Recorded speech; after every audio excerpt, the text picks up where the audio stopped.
పేదవారి ఆకలి తీర్చే అన్న క్యాంటీన్లను ప్రారంభించడం పట్ల ప్రజల నుంచి ప్రశంసలు అందుకోవడం జరిగిందని జిల్లా ఇన్ఛార్జ్ మంత్రి, రాష్ట్ర జలవనరుల శాఖ మంత్రి డాక్టర్ నిమ్మల రామానాయుడు పేర్కొన్నారు. మున్సిపల్ కార్పొరేషన్ సమీపంలోని అన్న క్యాంటీన్ ను మంత్రి సందర్శించారు. ఈ సందర్భంగా మంత్రి మాట్లాడుతూ, కూటమి ప్రభుత్వం అధికారంలోకి వచ్చిన తర్వాత ఇచ్చిన హామీ మేరకు రాష్ట్ర ముఖ్యమంత్రి నారా చంద్రబాబు నాయుడు చేసిన తొలి 5 సంతకాలలో ఒకటిగా రాష్ట్ర వ్యాప్తంగా 250 అన్న క్యాంటీన్ తిరిగి ప్రారంభించడం జరిగిందని అన్నారు.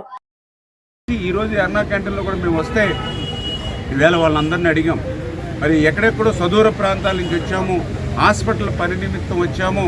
నిజంగా 5 రూపాయలకి ఇంత రుచికరమైనటువంటి భోజనం, 5 రూపాయలకి ఇంత వేడివేడిగా భోజనం, 2 రకాల కూరలు, పచ్చడి, సాంబారు, పెరుగుతో. ఇప్పుడు ఒక ఆమె చెప్పింది, మా ఇంట్లో మేము వండుకున్నా కూడా ఇంత రుచిగా ఉండదని ఒక ఆమె చెప్పినటువంటి పరిస్థితి. ఈ రకంగా ఏదైతే వాళ్ళ దగ్గర నుంచి వచ్చినటువంటి ఫీడ్బ్యాక్ చూస్తూ ఉంటే చాలా ఆనందం, సంతోషం కలుగుతున్నటువంటి పరిస్థితి. అదేవిధంగా నేను కూడా ఏదైతే మరి స్థానిక శాసనసభ్యులు వాసు గారితో కలిపి మేము కూడా అన్నా క్యాంటీన్ని ఇక్కడ జరుగుతున్నటువంటి పనులు కూడా చూస్తూ స్వయంగా నేను కూడా భోజనం చేయడం జరిగింది.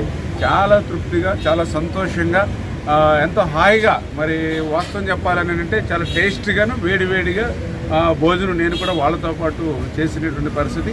అదేవిధంగా భోజనం వడ్డించే దగ్గర నుంచి మళ్ళీ భోజనం ప్లేట్లు కడిగేంత వరకు కూడా దగ్గరుండి చూస్తే చాలా శుచిగా, చాలా శుభ్రతతో పర్యవేక్షణ కూడా చేస్తూ ఉన్నారు. అందుకు ప్రత్యేకించి ఏదైతే ఈ యొక్క అన్నా క్యాంటీన్ నిర్వహణ ఎవరైతే చేస్తున్నారో వాళ్ళకు కూడా మీ అందరి తరఫున కూడా ధన్యవాదాలు తెలియజేసుకుంటూ, ఈ రకంగా పేదల కడుపు నింపేటువంటి ఒక అన్నా క్యాంటీన్ ఆలోచన వచ్చి ఇంతమంది పేదల కడుపు నింపుతున్నటువంటి చంద్రబాబు నాయుడు గారికి, ఆయనకు సహకరిస్తున్నటువంటి పవన్ కళ్యాణ్, నరేంద్ర మోడీ గారికి ధన్యవాదాలు తెలియజేస్తాను.